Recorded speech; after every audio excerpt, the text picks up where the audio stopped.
ಈ ವ್ಯಕ್ತಿ ಮುಖಾನ ಚೆನ್ನಾಗಿ ನೆನ್ಪಿಟ್ಕೊಳ್ಳಿ. ಈಗಾಗಲೇ ಇವರು 4,000-5,000 ಜನರಿಗೆ ತಮ್ಮ ವಿದ್ಯೆಯನ್ನ ಕಲಿಸಿ ಅವರಿಂದಲೇ ಪರಿಹಾರವನ್ನ ಮಾಡಿಸಿ ಶಹಭಾಷ್ ಅನ್ಸ್ಕೊಂಡಿದ್ದಾರೆ. ನೀವೇನಾದ್ರೂ ಜೀವನದಲ್ಲಿ ಸೋತು ಕುಗ್ಗೋಗಿದ್ರೆ ಈ ವ್ಯಕ್ತಿಯೊಬ್ಬರು ಸಾಕು ನಿಮ್ಮ ಜೀವನವನ್ನ ಸರಿ ಮಾಡ್ಲಿಕ್ಕೆ. ಇವರೇ ಸಕಲ ಯಂತ್ರ ಮಂತ್ರ ತಂತ್ರವಿದ್ಯೆಗಳ ಪಾರಂಗತರು ಆದಂತಹ ಮಾಂತ್ರಿಕ ಬ್ರಹ್ಮ ಶ್ರೀ ಸುಭಾಷ್ ಆಚಾರ್ಯ ಗುರುಜಿ.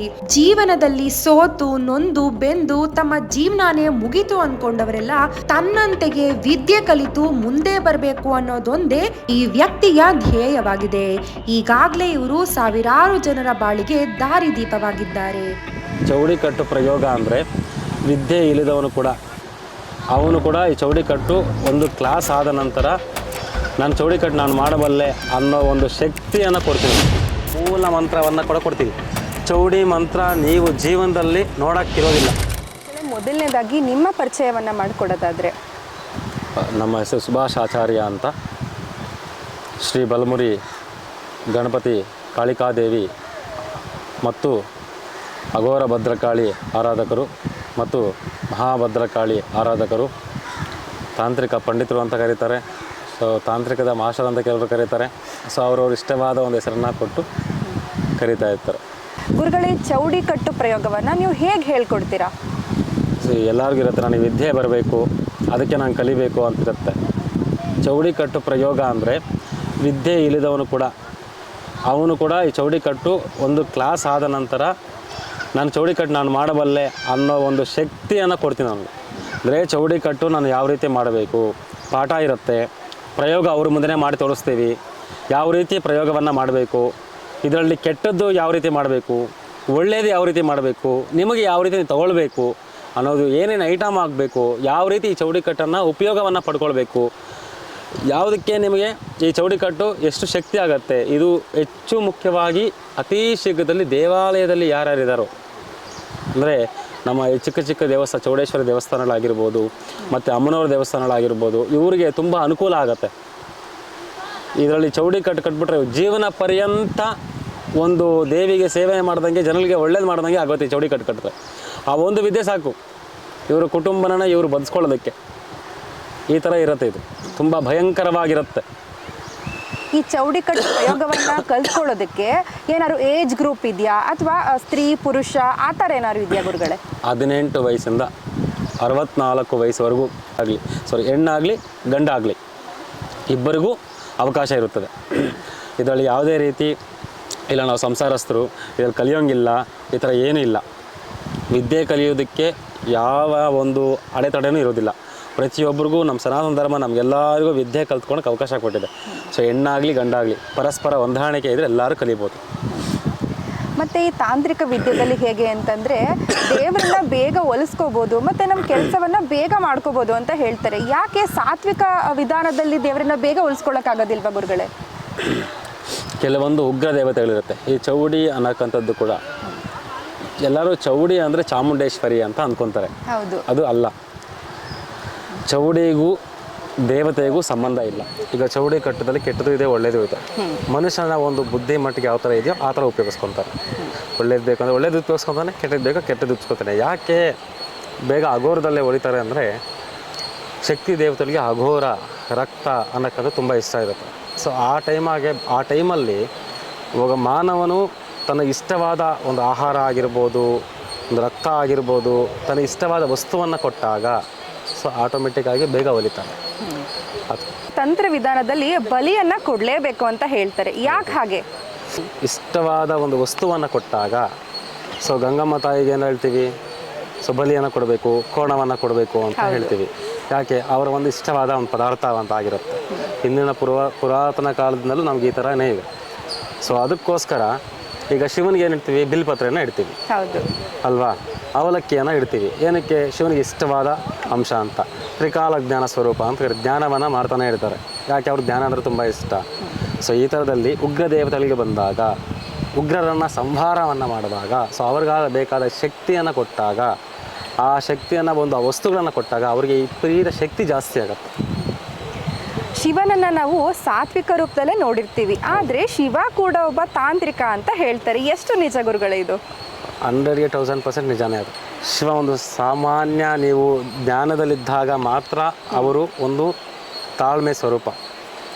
ಅವರು ಯಾವ ತಂತ್ರ ವಿದ್ಯದಲ್ಲೂ ಅಂದರೆ ಕಾಳಿ ಇದರಲ್ಲಿ ಮೊದಲಿರುತ್ತೆ, ಕಾಳಿ ಅಂಶದಲ್ಲಿ ಇವೆಲ್ಲ ಬರುತ್ತೆ. ಚೌಡಿ ಪ್ರಯೋಗ ಆಗಲಿ, ನೀಳಕಟ್ಟು, ಜಾರಿಕಟ್ಟು, ಸೊ ಹಲವಾರು ಬರ್ತಾ ಇರುತ್ತೆ ಇದರಲ್ಲಿ, ತುಂಬ ಹಲವಾರಿದೆ. ಸೊ ನಾವು ನವರಾತ್ರಿಯಲ್ಲಿ ನೀವು ಸಾತ್ವಿಕ ಪೂಜೆಗಳನ್ನು ಮಾಡ್ತೀವಿ, ನಾವು ಅಘೋರ ಪೂಜೆಗಳನ್ನು ಮಾಡ್ತೀವಿ. ಹೌದು, ಆಯಿತಾ. ಸೊ ಈ ಥರದ ಹಲವಾರು ಪೂಜೆಗಳು ಇದ್ದೇ ಇರುತ್ತೆ. ಗುರುಗಳು, ಇವಾಗ ನಾಳೆ ನಿಮ್ಮ ಹತ್ರ ಚೌಡಿ ಕಟ್ಟು ಪ್ರಯೋಗವನ್ನು ಕೇಳೋದಕ್ಕೆ ಸುಮಾರಷ್ಟು ವಿದ್ಯಾರ್ಥಿಗಳು ಬರ್ತಾರೆ. ಅದರಲ್ಲಿ ಅವರು ಕೆಟ್ಟದಕ್ಕೂ ಕೂಡ ಬಳಸ್ಬೋದಲ್ವಾ? ಅದನ್ನು ಹೇಗೆ ಹೇಳ್ತೀರಾ ನೀವು? ಅವರು ಒಳ್ಳೆ ಕೆಲಸಕ್ಕೆ ಮಾತ್ರನೇ ನೀವು ಕಲಿಸಿರುವಂಥ ವಿದ್ಯೆನ ಪ್ರಯೋಗಿಸ್ಕೊತಾರೆ ಅಂತ? ಖಂಡಿತ. ಈಗ ಒಂದು ವಿಷಯ ಹೇಳ್ತೀನಿ ನೋಡಿ, ಕೆಟ್ಟದ್ದು ಉಪಯೋಗಿಸೋದು ಅವರ ಕರ್ಮಾನುಷ್ಠಾನ ಫಲಂ ಅಂತ ಕರಿತೀವಿ. ಕರ್ಮ ಅವ್ರಿಗೆ ಏನು ಕೊಡುತ್ತೋ ಅದು ಕೊಡುತ್ತೆ, ಅದರ ಸಂಬಂಧ ಇಲ್ಲ. ಕಲಿಸ್ಕೊಡ್ತೀನಿ. ಅದಕ್ಕೆ 4 ಜನಕ್ಕೆ ಒಳ್ಳೇದು ಮಾಡಬೇಕು ಅಂದರೆ ಮಾಡ್ತಾರೆ, 4 ಜನ ಕೆಟ್ಟದ್ದು ಮಾಡಬೇಕು ಅಂದರೆ ನಾನು ಏನು ಮಾಡೋಕ್ಕೂ ಆಗಲ್ಲ. ಸೊ ವಿದ್ಯೆ ಅನ್ನಕ್ಕಂಥದ್ದು, ವಿದ್ಯೆ ದಾನ ಅನ್ನೋದು ಎಲ್ಲರಿಗೂ ಕೊಡೋಕ್ಕಂಥದ್ದು ನನ್ನ ಕರ್ತವ್ಯ. ಅದನ್ನು ಯಾವ ರೀತಿ, ಅದರಲ್ಲಿ ಕೆಟ್ಟ ಶಿಷ್ಯನೂ ಇರ್ತಾನೆ, ಒಳ್ಳೆಯ ಶಿಷ್ಯಂದರು ಇರ್ತಾರೆ. ಯಾಕೆ ತಲೆ ಕೆಡಿಸ್ಕೊಬೇಕು? ಸೊ ಪ್ರತಿಯೊಬ್ಬ ಸ್ಟೂಡೆಂಟು IPS ಆಗಲ್ವಲ್ಲ, ಪ್ರತಿಯೊಂದು ಸ್ಟೂಡೆಂಟು IAS ಆಗಲ್ವಲ್ಲ. ಸೊ ನನ್ನ ಒಂದು ವಿದ್ಯೆನೂ ಅಷ್ಟೇ, ಯಾರು ನಿಷ್ಠಾ ಭಯಂಕರವಾಗಿ ಯಾರು ಶ್ರದ್ಧೆಯಿಂದ ಕಲಿತಾರೋ ಖಂಡಿತವಾಗ್ಲೂ ಅವರಿಗೆ 100% ನನ್ನ ವಿದ್ಯೆಯನ್ನು ದಾರಿಯೋದಕ್ಕೆ ನಾನು ರೆಡಿಯಾಗಿರ್ತೀನಿ. ಅದನ್ನು ಒಳ್ಳೆ ರೀತಿಯಲ್ಲಿ ಉಪಯೋಗಿಸ್ಕೊಬೇಕು ಅಷ್ಟೇ. ತಂತ್ರವಿದ್ಯೆಯನ್ನು ಕಲಿತು ಬರೀ ಕೆಟ್ಟದ್ದಕ್ಕೆ ಪ್ರಯೋಗ ಮಾಡಿದಾಗ ಅವರು ಕಲ್ತಿರುವಂಥ ವಿದ್ಯೆ ಏನಾದರೂ ಕ್ಷೀಣಿಸುತ್ತಾ ಅಂತ? ಖಂಡಿತ ಆಗೋದಿಲ್ಲ. ಶಾಪಯುಕ್ತಳಾಗಿರ್ತೀವಿ, ಶಾಪಕ್ಕೆ ಈಗಾಗ್ತೀವಿ. ಯಾವ ಶಕ್ತಿನೂ ಸೀಮಿತ ಆಗೋದಿಲ್ಲ. ಕಲ್ತಿರೋ ವಿದ್ಯೆ ಯಾರ ಕೈಯಲ್ಲಿ ಕಿತ್ಕೊಳಕ್ಕಾಗಲ್ಲ. ಕೆಲವೊಂದು ಕೆಟ್ಟ ಕೆಲಸಗಳು ಮಾಡಿದಾಗ, ಕೆಲವೊಂದು ಕೆಟ್ಟ ಆಲೋಚನೆಗಳು ಮಾಡಿದಾಗ ಆ ವಿದ್ಯೆ ಹೋಗ್ತಾ ಇರುತ್ತೆ. ಅಂದರೆ ನಾವು ಈಗ ನದಿ ಯಾವ ಥರ ಹರಿತಾ ಇದೆಯೋ, ಸೊ ಅದೇ ರೀತಿ ಅವ್ರ ವಿದ್ಯೆಯನ್ನು ಹೋಗುತ್ತೆ. ಸೊ ಆಗ ಅವರಿಗೆ ಮಾಡೋ ಕೆಲಸಗಳು, ಈಗ ಹಲವಾರು ತಾಂತ್ರಿಕ ಪಂಡಿತ ಹತ್ರ ಹೋಗ್ತಾ ಇರ್ತಾರೆ, ನನಗೆ ಈ ಕೆಲಸ ಕೊಟ್ಟರು, ಆ ಕೆಲಸ ಕೊಟ್ಟರು, ಮಾಡೋಕ್ಕಾಗಲಿಲ್ಲ ಅಂತ ಹೇಳ್ತೀವಿ. ಯಾಕೆ ಮಾಡೋಕ್ಕಾಗಲಿಲ್ಲ? ನಾವು ಮಾಡೋ ಕೆಲಸ ಪರ್ಫೆಕ್ಟಾಗಿರಬೇಕು, ಆಗ ಕರೆಕ್ಟಾಗಿ ಇದು ಹೋಗುತ್ತೆ. ನಾವು ಮಾಡೋ ಕೆಲಸನೇ ಪರ್ಫೆಕ್ಟ್ ಆಗಿಲ್ಲ ಅಂದ ಯಾವ ರೀತಿ ಪರಿಹಾರವನ್ನು ಕೊಡ್ತೀರಾ ಜನಗಳಿಗೆ ನೀವು? ಅದಕ್ಕೆ ನಾನು ತಾಂತ್ರ ಪಂಡಿತರಿಗೆ ಹೇಳೋದು, ವಿದ್ಯೆಯನ್ನು ಕರೆಕ್ಟಾಗಿ ಕಲೀರಿ, ಈ ಚೌಡಿ ಕಟ್ಟನ್ನು ಉಪಯೋಗ ಮಾಡಿಕೊಳ್ಳಿ, ಎಲ್ಲರಿಗೂ ವಿದ್ಯಾದಾನವನ್ನು ಮಾಡಿ, ನೀವು ವಿದ್ಯಾದಾನವನ್ನು ಮಾಡಿ, ಎಲ್ಲರಿಗೂ ಅನುಕೂಲವನ್ನು ಮಾಡಿ, ಯಾರು ನಿಮ್ಮ ದೇವಸ್ಥಾನಗಳಿಗೆ ಬರ್ತಾರೋ ಅವರಿಗೆ ಪರಿಹಾರವನ್ನು ಕೊಡಿ. ಇದೇ ನನ್ನ ಒಂದು ಅನಿಸಿಕೆ. ಈ ಚೌಡಿ ಕಟ್ಟು ಪ್ರಯೋಗವನ್ನು ಬಿಟ್ಟು ಬೇರೆ ಯಾವುದೆಲ್ಲ ಕ್ಲಾಸಸ್ಸನ್ನು ನೀವು ಮಾಡ್ತೀರಾ? ನಾನು ಯಾಕೆ ಇದು ಪ್ರತಿ ತಿಂಗಳು ಒಂದೊಂದು ಕ್ಲಾಸ್ ತೆಗಿತಾ ಇದ್ದೀನಿ ಅಂದರೆ, ತುಂಬ ದೂರದಿಂದ ಇರ್ತಾರೆ. ನಾನೀಗ ವರ್ಷದ ಕ್ಲಾಸು ಮಾಡಿದ್ದೀನಿ. ಪ್ರತಿ ಭಾನುವಾರ ಕ್ಲಾಸಸ್ ಇರುತ್ತೆ ನಮ್ಮದು. ಪ್ರತಿ ಭಾನುವಾರ 1 ಗಂಟೆಯಿಂದ 3 ಗಂಟೆವರೆಗೂ ಕ್ಲಾಸಸ್ ಇರುತ್ತೆ. ಈಗ ಫೆಬ್ರವರಿ 1ನೇ ತಾರೀಕು ಅದನ್ನು ಓಪನಿಂಗ್ ಇದೆ. ಸೊ ಅದು ಬಿಟ್ಟು ಕೆಲವು ಪ್ರತಿ ವಾರ ಕ್ಲಾಸ್ ಬರೋಕ್ಕಾಗಲ್ಲ. ಅದಕ್ಕೋಸ್ಕರನೇ ತಿಂಗಳಿಗೊಂದ್ಸತಿ ಈ ಕ್ಲಾಸ್ ಎತ್ಕೊಂಡಿದ್ದೀನಿ. ಈ ತಿಂಗಳಿಗೊಂದ್ಸತಿ ನಾನು ಸುಮ್ಮನೆ ಮಾಡಲ್ಲ, ನಾನು ಅದನ್ನು ಓಪನ್ ಆಗಿ ಹೇಳ್ತೀನಿ, ಸುಮ್ಮನೆ ಮಾಡೋಕ್ಕೆ ಹೋಗಲ್ಲ. ಯಾಕಂದರೆ ವಿದ್ಯೆದಾನ ಸುಮ್ಮನೆ ಮಾಡೋಕ್ಕೆ ಹೋದರೆ ಬೆಲೆ ಇಲ್ವಂತೆ. ಆ ಥರ ಎಷ್ಟೋ ಜನ ಉಪಯೋಗಿಸ್ಕೊಂಡಿದ್ದಾರೆ. ಹೇಳ್ಬೋದು ವಿದ್ಯೆ ಬೆಲೆ ಜಾಸ್ತಿ ಅಂತ. ಹೌದು, ವಿದ್ಯೆ ಬೆಲೆ ಜಾಸ್ತಿನೇ. ಆ ವಿದ್ಯೆಗೆ ನೀನು ಬೆಲೆ ಕಟ್ಟಿದಾಗ ನಿನ್ನಲ್ಲೂ ಅದೇ ವಿದ್ಯೆ ಇರುತ್ತೆ. ವಿದ್ಯೆಗೆ ಬೆಲೆ ಕಟ್ಟೋಕ್ಕಾಗಲ್ಲ, ನೀನು ಬೆಲೆ ಕಟ್ಟು ಬರ್ತೀಯ. ಸೊ ಅವಾಗ ನಿನ್ಗೆ ಇಂಟ್ರೆಸ್ಟ್ ಬರುತ್ತೆ, ಕಲಿಯೋದಕ್ಕೆ ಇಂಟ್ರೆಸ್ಟ್ ಆಗಿರುತ್ತೆ. ಸೊ ಅದಕ್ಕೆ ಪ್ರತಿ ತಿಂಗಳು ನಾನು ಒಂದು ಕ್ಲಾಸ್ ಮಾಡ್ತೀನಿ. ಈ 2026 2ನೇ ತಿಂಗಳಲ್ಲಿ ಚೌಡಿ ಕಟ್ಟು ಶಿಬಿರ ಸಾಧನೆ ಅಂತ ನಮ್ಮ ಒಂದು ಜ್ಯೋತಿಷಾರಿಂದ ನಿರ್ಮಾಣವನ್ನು ಮಾಡಿದ್ದೀವಿ. ಸೊ ಇದಕ್ಕೆ ಉಪಯೋಗ ಮಾಡಿಕೊಂಡು ಎಲ್ಲರೂ ಸಾಧಕರು ಮತ್ತು ಯಾರು ಕಲಿಬೇಕು ಅಂದ್ಕೊಂಡಿದ್ದು ಅವರೆಲ್ಲರೂ ಬಂದು ಕಲಿತು ಅವರ ಪರಿಹಾರನ ಅವರೇ ಮಾಡ್ಕೊಳ್ಳಿ, ಅವರ ಜೀವನವನ್ನು ಅವರೇ ಉದ್ಧಾರವನ್ನು ಮಾಡ್ಕೊಳ್ಳಿ. ಎಷ್ಟು ಜನ ಲಿಮಿಟ್ಸ್ ಇರುತ್ತೆ ನಿಮ್ಮ ಕ್ಲಾಸಸ್ಗೆ ಸೇರ್ಕೊಳ್ಳೋದಕ್ಕೆ? ಒಂದು ಪ್ರತಿ ಕ್ಲಾಸಲ್ಲಿ 100 ಜನ ಲಿಮಿಟೆಡ್ ಆಗಿದೆ, 100 ಜನ ಅಷ್ಟೇ.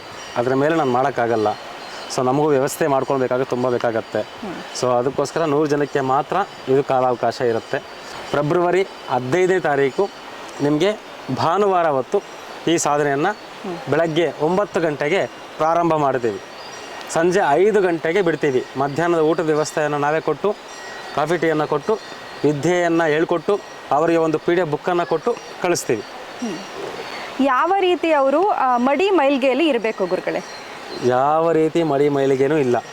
ಕೆಂಪು ಪಂಚೆಯನ್ನು ಹಾಕ್ಕೊಂಡು ಸಾಧನೆಗೆ ಕುಳಿತುಕೊಳ್ಬೇಕು, ನೀಟಾಗಿ ಪಾಠವನ್ನು ಕೇಳಬೇಕು. ಮತ್ತು ಅದಾದ ನಂತರ ಪ್ರಯೋಗವನ್ನು ಮಾಡಿ ತೋರಿಸ್ತೀವಿ ನಿಮಗೆ. ಪ್ರಯೋಗವನ್ನು ಈ ರೀತಿ ಮಾಡಬೇಕು, ಈ ಕಾಲದಲ್ಲಿ ಈ ರೀತಿಯನ್ನು ಮಾಡಬೇಕು, ಮೂಲ ಮಂತ್ರವನ್ನು ಕೂಡ ಕೊಡ್ತೀವಿ. ಚೌಡಿ ಮಂತ್ರ ನೀವು ಜೀವನದಲ್ಲಿ ನೋಡೋಕ್ಕಿರೋದಿಲ್ಲ. ಇದು ಸುಮಾರು ನಮ್ಮ ತಾತ ಮುತ್ತಾತ ಕಾಲದಿಂದಲೂ ಅಲ್ಲ, ಇದು ಶ್ರೀಕೃಷ್ಣ ದೇವರಾಯ ಅವರ ವಂಶಸ್ಥರಿಂದ ಬಂದಿರೋ ಈ ಕಟ್ಟಿದು, ಅಲ್ಲಿಂದ ತೆಗೆದುಕೊಂಡಿರೋ ಒಂದು ಪಾಠ ಇದು. ಆ ಪಾಠವನ್ನು ನೀವು ಕಲ್ತ್ಕೊಡಿ, 100% ರಿಸಲ್ಟ್ ಬರುತ್ತೆ. ನೀವು ನೀವೇ ಪರಿಹಾರ ಮಾಡ್ಕೊಳ್ಳಿ, ನಿಮಗೆ ಬರುತ್ತೆ. ಸೊ ಅಂದರೆ ನೀವೇ ಪರಿಹಾರ ಮಾಡಿಕೊಂಡು ನೀವೇ ಸಾಧನೆಯನ್ನು ಮಾಡ್ಕೊಳ್ಬೇಕು. ನಂದು ಯಾವುದೇ ರೀತಿ ಅಂದರೆ ನಿಮ್ಗೆ ಅದ್ರಲ್ಲಿ ಡೌಟ್ ಇದ್ದರೆ 50 ಲಕ್ಷ ಸಾರಿ ಕೇಳಿ ನಾನು ಡೌಟ್ ಕ್ಲಿಯರ್ ಮಾಡ್ತೀನಿ. ಬಟ್ ಪ್ರಯೋಗ ನಿಮ್ಮ ಕೈಯಿಂದ ನೀವೇ ಮಾಡಬೇಕು, ನಿಮ್ಮ ಪರಿಹಾರ ನೀವೇ ಮಾಡ್ಕೊಳ್ಬೇಕು. ಹೇಳ್ಕೊಡೋ ಜವಾಬ್ದಾರಿ ನಂದಿರುತ್ತೆ.